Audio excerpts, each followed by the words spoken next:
کہ سندھ کے اندر مزید صوبے پاکستان پیپلز پارٹی کیوں بنائے گی؟ اگر مزید صوبے بن گئے تو اس کا مطلب یہ ہوگا کہ ان کی پاور سندھ کے اندر جو پہلے ہی کم ہے، قومی اسمبلی میں جو نشستیں ہیں وہ مزید کم ہو جائیں گی، صوبہ کسی اور کے پاس ہوگا. یعنی کراچی کو اگر آپ الگ سے ایک یونٹ بنا کر وفاق کے انڈر کر دیں یا پھر الگ سے ایک حصہ بنا دیا جائے تو وہاں پر جتنی نشستیں ہیں اسی کی ہوں گی جس کی حکومت پاکستان کی اسٹیبلشمنٹ وہاں پہ بنائے گی. تو کیا پاکستان پیپلز پارٹی اس فارمولے کو قبول کرے گی؟ اگر آپ نے اسے قبول کر لیا اس کا مطلب یہ ہوگا کہ بلاول وزیر اعظم نہیں بن سکتا. ان کو تو پہلے ہی مسئلہ یہ ہے کہ سندھ کی سیٹیں کم ہیں، پنجاب میں جو حکومت بناتا ہے وہی مرکز میں حکومت بناتا ہے، اور پھر دوسری طرف اگر پنجاب کے مزید صوبے بنا دیے جاتے ہیں تو کیا نون لیگ کو، جاتی عمرہ کے رہائشیوں کو یہ قابل قبول ہوگا؟ اس طرح تو مریم وزیر اعظم نہیں بن سکتی. تو یہ وہ وجہ تھی جہاں سے پورے کا پورا اختلاف شروع ہوا، کیونکہ پاکستان کی اسٹیبلشمنٹ یہ چاہتی ہے کہ مزید صوبے بنائے جائیں جیسا کہ اظہار کیا گیا. اور دوستو اسی پلیٹ فارم کے اوپر جب پہلی مرتبہ ایک ٹیلی ویژن چینل کے مالک اور وہاں کی ایڈمنسٹریشن کی طرف سے اس ڈیبیٹ کا باقاعدہ طور پہ آغاز ہوا، میں نے آپ کو سب سے پہلے ہی بتایا تھا کہ اب تو پرائیویٹ کانفرنسز کے اندر، محافل میں نئے صوبوں کے بارے میں ایک پورے کا پورا بیانیہ بنایا جا رہا ہے. تقریباً کوئی 2 سال پہلے کی بات ہے جی. اور اس کے بعد آج آپ دیکھ لیں کہ یہاں پر جو سٹیک ہولڈرز ہیں، یا یہ کہا جائے کہ جو بینیفیشری ہیں فارم 47 کے سسٹم کے، اب ان کے درمیان لڑائی ہو رہی ہے. جنہوں نے نوازا اور جو نوازے گئے اب وہ ایک دوسرے کے گریبان تک پہنچ چکے ہیں اور ایک دوسرے کو پیغامات دے رہے ہیں. اب دوستو جو باتیں خواجہ صاحب نے کہی ہیں وہ کیا کہہ رہے ہیں؟ وہ یہ کہتے ہیں کہ محسن نقوی کی سسٹم سے متعلق خیالات سے کم و بیش میں اتفاق کرتا ہوں. کہا کہ پاکستان کا نظام دہائیوں سے گروہی اور ذاتی مفادات کے تابع رہا ہے، اسی لیے اس میں ارتقائی اصلاحات ضروری ہیں. دیکھیں میں آپ کی اس بات سے خواجہ صاحب 100% اتفاق کرتا ہوں. پاکستان کے اندر جو جین زی ہے وہ بھی اتفاق کرے گی، ہماری آنے والی نسلیں بھی اتفاق کریں گی. اگر کوئی اتفاق نہیں کرے گا تو وہ ہاؤس آف شریف کی نسل ہے، وہ اتفاق نہیں کرے گی اس بات سے. دوستو اس وقت آپ کی اسکرین کے اوپر ایک تصویر چل رہی ہے، یہ خاور گھومن ہمارے صحافی دوست ہیں، بھائی ہیں ہمارے جی، انہوں نے اسے شیئر کیا اور اس تصویر کے اندر آپ کو ہاؤس آف شریف نظر آ رہا ہے. پہلی تصویر میں 1981 وزیر خزانہ پنجاب نواز شریف صاحب، یہ وہ خواب تھا جو ان کے ابا حضور نے دیکھا، اور یہ جنرل جیلانی کی خدمات یا یہ کہا جائے کہ ان کی نظر کرم سے پاکستان میں پہلی مرتبہ وزیر خزانہ پنجاب کے بنتے ہیں اور ان کو یہ عہدہ دیا جاتا ہے 1981. اور پھر اس کے بعد 1985 ترقی ہوتی ہے باؤ جی کی اور ان کو وزیر اعلیٰ پنجاب بنا دیا جاتا ہے. یہ سفر یہاں پہ ختم نہیں ہوتا، 1985 میں یہ دوبارہ سے پنجاب کے وزیر اعلیٰ بنتے ہیں اور پھر 1988 میں انہوں نے ہیٹرک کی اور دوبارہ سے پنجاب کے وزیر اعلیٰ بنے. 3 مرتبہ جب وزیر اعلیٰ بن گئے تو پھر ایک دن ان کو خیال ہی آیا کہ کیوں نہ اب پاکستان کی سب سے بڑی کرسی کے اوپر ہم بیٹھیں، اور انہوں نے یہ خواب دیکھا. اس خواب کی تکمیل کے لیے انہوں نے کوششیں کی اور 1990 میں پاکستان کے یہ وزیر اعظم پہلی مرتبہ بنتے ہیں. اس کے بعد 97 کے اندر دوبارہ نواز شریف صاحب وزیر اعظم بنے. 2008 میں ان کے بھائی جو تھے وزیر اعلیٰ پنجاب شہباز شریف صاحب، وہ اس کرسی پر بیٹھے. یعنی جو کرسی ہے وہ خاندان کے اندر گھوم رہی ہے. پھر یہ سلسلہ یہ نہیں رکتا، 2013 کے اندر نواز شریف صاحب دوبارہ آتے ہیں، وہ ملک کے وزیر اعظم بنا دیے گئے، اور جن حالات کے اندر وہ آئے وہ بھی قوم سے چھپا ہوا نہیں ہے، پورے کا پورا جو منظرنامہ ہے. پھر 2013 کے اندر شہباز شریف صاحب، اور پھر اس کے بعد 2013 میں وزیر اعلیٰ پنجاب نواز شریف صاحب جو ہیں اس وقت پنجاب کے وزیر اعلیٰ تھے. پھر 2022 کے اندر وزیر اعظم پاکستان نواز شریف صاحب کے بھائی شہباز شریف صاحب کو بنایا جاتا ہے. نگران حکومت کے بعد جو پی ڈی ایم کی حکومت تھی ان کو پاکستان کا وزیر اعظم چنا جاتا ہے، یعنی جو کرسی ہے وہ ہاؤس آف شریف کے اندر ہے.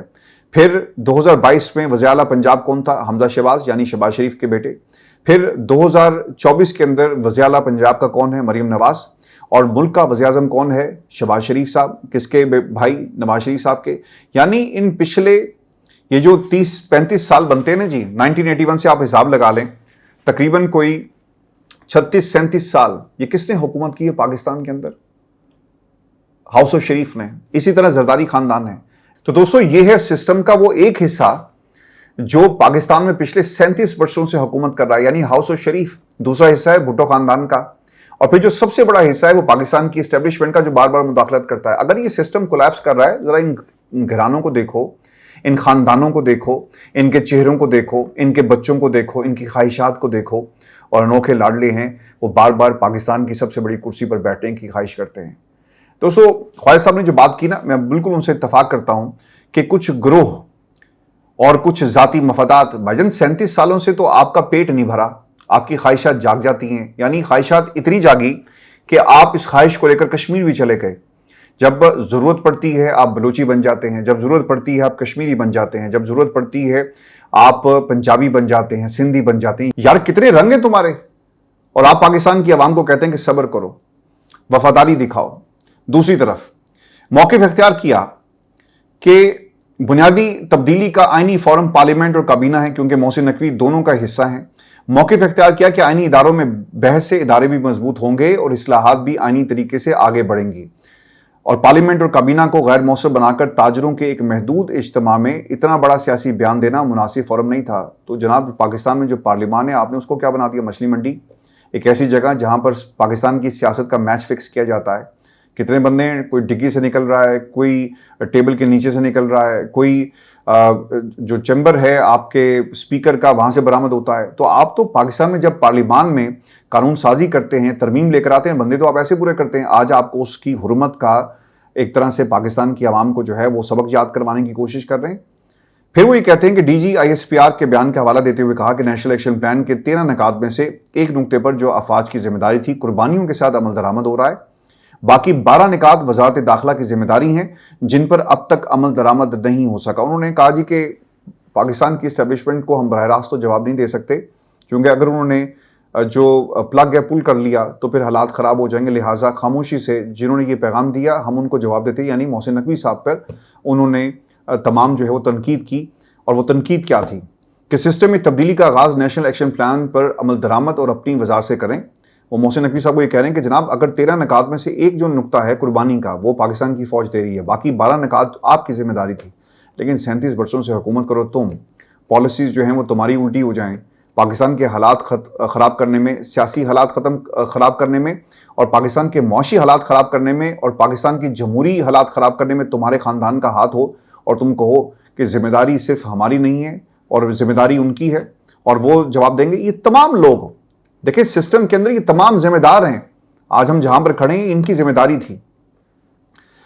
اصلاحات کا آغاز وزارت داخلہ سے کیا جائے تو صرف تاجر برادری ہی نہیں بلکہ پوری قوم ان کا ساتھ دے گی. اب اس کے اوپر مزمل اسلم صاحب نے جواب دیا کہ بھائی جان محسن نقوی صاحب جس پارلیمنٹ اور کابینہ جس میں نہیں آتے, کبھی سوچا ہے کیوں نہیں آتے؟ کیونکہ ان کی بدولت اور کارآمد یعنی فارم 47 آپ سارے فارم 47 کے امیدوار بنے. آپ جناب کی تو کل 17 سیٹیں تھیں. کبھی سوچا ہے کہ غیرت اور حیا کتنی بڑی چیز ہے؟ آپ دوسرے کو کچھ شرم اور کچھ حیا کے الفاظی کرتے ہیں, کبھی اپنے لیے لازم نہیں کہ آپ یہ الفاظ بھی استعمال کریں. یہ خیر انہوں نے بات کیا. اس کے اوپر دوستو جو مسلم لیگ نون کے قریب سمجھے جانے والے صحافی ہیں ان کا بھی ایک تجزیہ ہے, کیونکہ دیکھیں وہ بھی ایکٹیو ہو گئے نا. فوری طور پر آرگینک جو اس کا ریئیکشن تھا اس بیان کے بعد آ گیا. عمران خان ایک کمپیریزن لوگوں نے کرنا شروع کر دیا, خان صاحب کی سٹیٹمنٹس آنا شروع ہو گئی.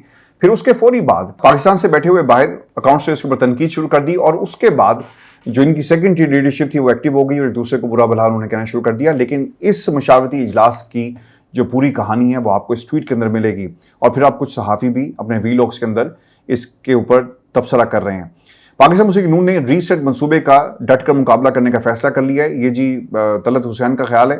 اس معاملے پر نواز شریف کی ریڈ لائنز اب کھل کر سامنے آ چکی ہیں, جن کی جھلک رانا ثناء اور خواجہ آصف کے بیانات, وزیر اعظم شہباز شریف, مریم نواز اور اسحاق ڈار کی موجودگی میں ہونے والی ملاقات کے بعد جاری ہونے والے اعلامیے میں دیکھی جا سکتی ہے. محسن نقوی کا بیانیہ اب تک کسی بھرپور جوابی وار سے بچا رہا, لیکن D G I S P R کی جانب سے ری سیٹ کے تصور کی حمایت کے بعد مسلم لیگ نون کو محسوس ہوتا ہے کہ اب یا تو وہ کھل کر اپنا موقف بیان کرے ورنہ بعد میں پچھتانے کا موقع بھی نہیں ملے گا, اور مسلم لیگ نون جو ہے وہ ٹائم پر فیصلہ کرے گی. دیکھیں یہ آپ اس سے اتفاق کریں یا نہ کریں, لیکن پاکستان مسلم لیگ نون نے سیاست کے اندر وہ فیصلے اپنی بقا کے لیے تھے یا سیاسی گھرانوں کے لیے, لیکن وہ وقت پہ فیصلے کرتے ہیں, اور سیاست کے اندر ٹائم بڑا امپورٹنٹ ہوتا ہے. پاکستان تحریک انصاف کہاں ہے سر؟ کہیں ہے؟ آپ دیکھ لیں اتنا بڑا ایک ایونٹ ہو گیا, جو نظام کے چلانے والے تھے آپس میں ایک دوسرے کے اوپر تنقید کر رہے ہیں. پاکستان تحریک انصاف آپ کو لاپتہ نظر آتی ہے. کہاں ہے چکزئی؟ کوئی اسٹیٹمنٹ آج کے دن میں آپ کو نظر آئی؟ کوئی اسٹیٹمنٹ نہیں ہے. منسٹر گور کہیں نظر آ رہا ہے؟ سلمان اکرم راجہ جو احتجاج میں مٹیریل تھا, وہ میرے بھائی آئینی اور قانونی لحاظ سے تو ایک پریس کانفرنس آپ کر سکتے ہیں, بصد احترام آپ سے بہتر جو ہے کوئی وکیل اس پورے مقدمے کو نہیں لڑ سکتا جو پاکستان کی جمہوریت کا مقدمہ ہے.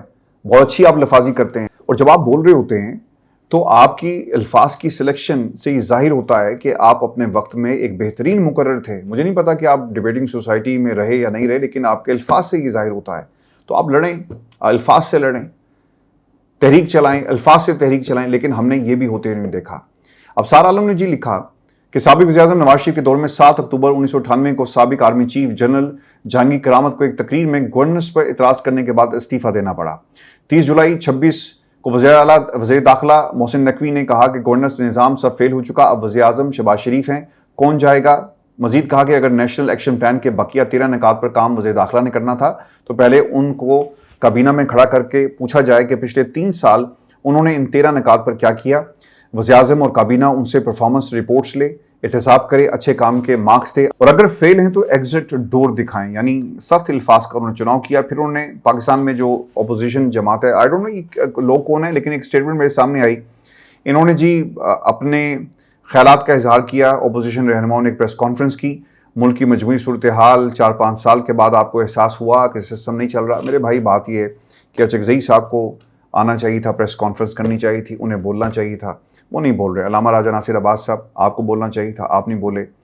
آپ سب لوگ جو ہے نا اپنی بھی جگہ پر، آئی ڈونٹ نو آپ کیا سوچتے ہیں یا سسٹم نے آپ کو کس طرح سے کمپرومائز کر لیا، لیکن یہ آپ کی اس کرسی کا ایک مینڈیٹ ہے، اس کرسی کی ضرورت ہے، اس کرسی کا تقاضا ہے، اس منصب کا تقاضا ہے کہ آپ بولیں. یہ پاکستان کی سیاست کی بات ہو رہی ہے، یہ پاکستان میں صرف عمران خان کی رہائی کا معاملہ نہیں ہے. یار یہاں تو کم از کم بولو. اور سیاست کیا ہوتی ہے وہ بھی اسکرپٹ آپ کو لکھ کر دیا جائے گا کہ جناب یہ 5 نکات ہیں، یہ جا کر آپ نے بولنے ہیں. برسٹر گوہر سے کوئی پوچھے کہ ملک کے اندر اتنا بڑا آپ ایک ایونٹ کرتے ہیں اور اس کے باوجود آپ خاموش ہیں. یہ ایونٹ آپ نے کیا نہیں ہے، یہ ایونٹ ہو گیا ہے. اسٹیبلشمنٹ کہہ رہی ہے صوبے بناؤ، وہ کہتے ہیں ہم نے نہیں بنانے. صوبے بنا لیے، پاکستان کی سیاسی جماعتیں جو ہیں وہ بکھر جائیں گی. انہیں پتا ہے کہ یار اگر آج ہم نے آئین ان کے حوالے کر دیا، 26ویں 27ویں ترمیم سب کچھ ان کے حوالے کر دیا، ان کو تاحیات استثنا دے دیا، سب کچھ ان کے حوالے ہے، اور اس کے بعد اگر صوبے بھی ان کے پاس چلے گئے تو پھر ہم اس کو کبھی بھی ریورس نہیں کر سکیں گے. چھوٹے چھوٹے انہوں نے نا صوبے بنا لینے ہیں، پاور جو ہے اس کو تقسیم کر دینا ہے. اور کسی صوبے میں 15 سیٹیں ہوں گی قومی اسمبلی کی، کہیں پر 13 ہوں گی. آپ پولیٹیکل پارٹیز کو وہاں کھڑا نہیں کر سکتے. یہ جو کشمیر کے اندر 2 حلقوں میں الیکشن کروا رہے ہیں، کیوں؟ تاکہ اس کو مینیج کیا جا سکے، دھاندلی کو مینیج کیا جا سکے. اسی طرح پاور کو بھی مینیج کیا جائے گا. اگر کراچی کی 20 سیٹیں کسی جماعت کے پاس چلی گئی تو پھر آپ کیا کریں گے؟ آپ کچھ نہیں کر سکتے. یہ ہماری آج کی ویڈیو تھی. اپنا خیال رکھیں، اجازت دیجیے. اللہ